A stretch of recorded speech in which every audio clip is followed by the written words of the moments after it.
Hey there, YouTube. How you doing? Just thought I'd show you a few things what I've been working on. Um, let's see, what's first? This drum thing. This is a tumbler I'm making. It's quite big. I don't know if you can appreciate how large it is. It's quite big. It's probably it's more than 5 feet long and about almost 24 inches across. And it was just an old water tank, an old pressure tank. And I thought the motor I had here was good enough to run it. And I was going to run this, just going to run this pulley right around the body of it and around this tiny little pulley on here. But it still spins a little too fast, so I got to scheme up a gear reduction of some kind and get it so it turns about half an RPM or rotation per second, not rotation per minute. That'd be way too fast or too slow. What I've got inside the drum right now is another project. These are Tong blanks. And there's lots of people that sell them. They're just sort of burned out. It's a Tong blank. What more can I say?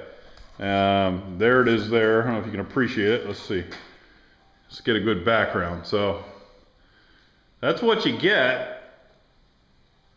And it's about 14 inches long or so. And you just draw it out. You have to bend the end here. You heat this up in your forge or with oxyacetylene and just bend them. Always make sure you bend them the same direction.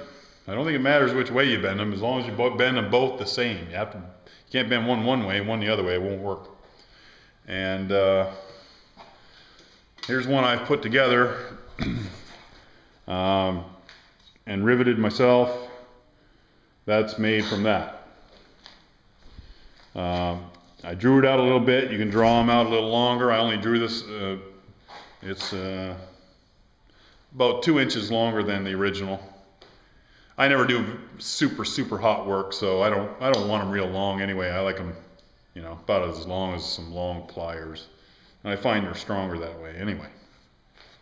But you can draw these out probably another 3 inches longer than how you get them, and they would look a little more traditional in that being long like that. And what you do at the end is up to you. This one I've kept wide, but you can bend them in so they can hold, you know, whatever, 1/8 or what have you. You can even bend the ends in so that you can put a little V in them, and you can hold round bars, square bars on the diamond or whatever. This one right now is set up to hold something like 3/4 inch bar, maybe 1/2 inch bar if I adjust them a little bit. But and anyway, I'm going to be selling them. Just because where I'm in Canada, I have to sell them, you know, in bulk, or it's just not worth my while to take one set to a post office and mail it. It's not worthwhile to you as a person that has to pay for shipping. So I'm going to sell them as only in sets of enough to make 4 sets of tongs, and that would be 8 pieces altogether. So you get 8 of these blanks. It's enough to make 4 tongs. So you know, you'll get 4 pairs like that. And you just drill them out. You don't need to punch them. There's more than enough meat there to just drill them a little bigger than 5/16. Put a 5/16 bolt, or not a bolt, but, well, you can bolt them if you want, but just a piece of 5/16 bar. At this point in time, I'm not going to send them with rivets, but I'm going to work on that. May add a little cost to it, but right now they're $8 a pair for those. Rivets are nothing to make. Anybody can make a rivet. So, but they do come out good. They're very solid. They look pretty. They're pretty beefy. More than strong enough for just about anything you want to do. So that's where I'm at. So you have to buy. Let's see, 8 and 8, 16, 16 is 32. I'll tell you what, we're going to make it around $30, and plus shipping wherever you're at. And shipping's actual shipping price. I've never made money off shipping on anything in my life, and I don't intend to now. I don't believe that people should jack up their shipping, you know. It's crazy. I've bought stuff before, got it in the mail, and they charged me $100 for shipping, and on the box it said $26, so I don't know what that was all about, but there are people who profit on that, and especially on eBay, you got to be careful because people will sell stuff real cheap on there, and then they kill you on the shipping, man.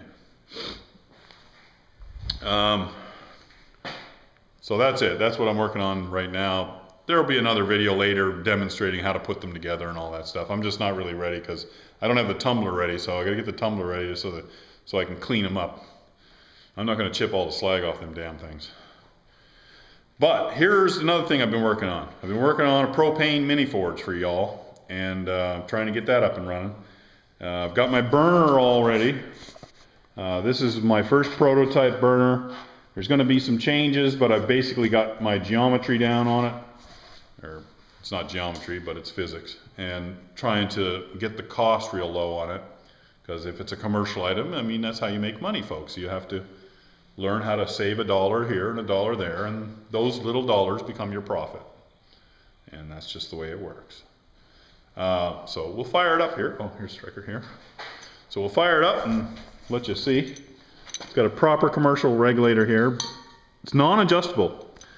This one I'm going to try and have it all nailed down so that it's not adjustable. It'll be adjusted with there's going to be a ball valve here. It's not on this one yet, but there will be a valve, so you'll be able to regulate it somehow. It's not technically a regulator, it's a flow control. There's a difference. The regulator is preset 10 psi, and that's this thing right here. This is a regulator, a non-adjustable regulator. What this does is takes the 250 psi and turns it into 10. You can get an adjustable regulator, it's something like this, and it has a dial here, and that'll change the output pressure. What a ball valve does, it doesn't change pressure, it just changes flow. So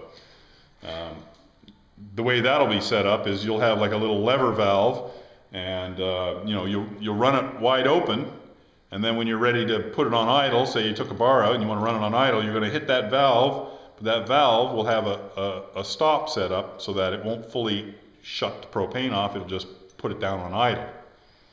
So still a little bit more tweaks to go on this, but I've built them before. They're pretty easy to make, but you know, it's almost easier just to buy them, so that's why I'm getting into making them. So let's fire this sucker up. Crack the valve.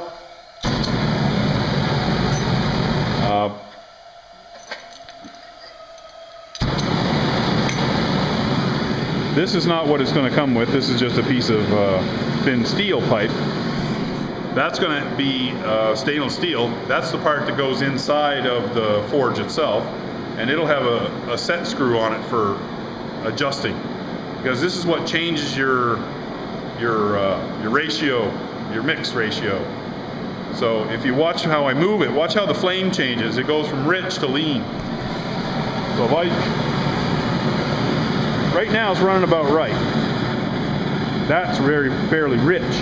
See how it gets right greenish. And it starts to get a very light blue when it gets very lean. And it'll even go out.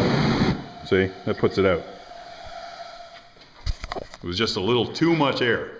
The oxygen was blowing it up. So, but that's what's nice about having it adjustable. They're all that way anyway. Any one of these propane forges you buy, they're all like that.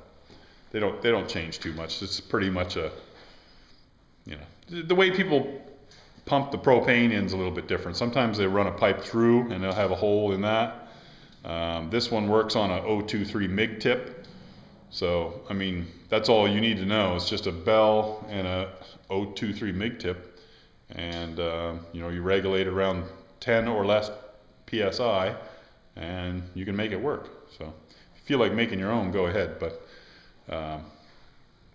what I'm doing with this one is I'm going to gear it up so I can sell them.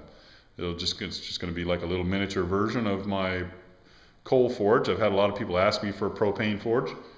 So I thought I would get that off the ground for you guys and hopefully make a couple dollars at it myself. And, you know, I'm trying to source all the refractory and that sort of stuff. I was going to go with a fire brick, but it's so heavy it'll make the shipping too much. So refractory is a lot lighter and it costs about the same. So it actually costs a little more. It's that ceramic wool stuff. But I used to have a good source for it here, now I don't. So I'm trying to track that down. Other than that, I've just been taking it easy. I don't really have much work on, so this is why I'm farting around with this kind of stuff.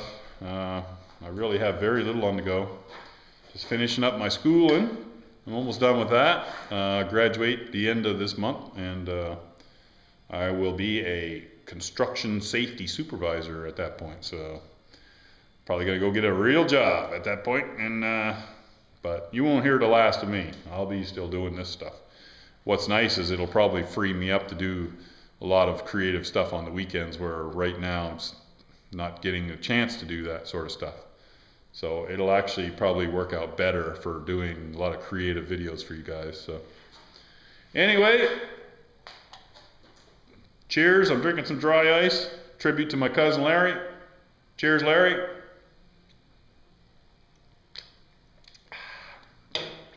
See ya.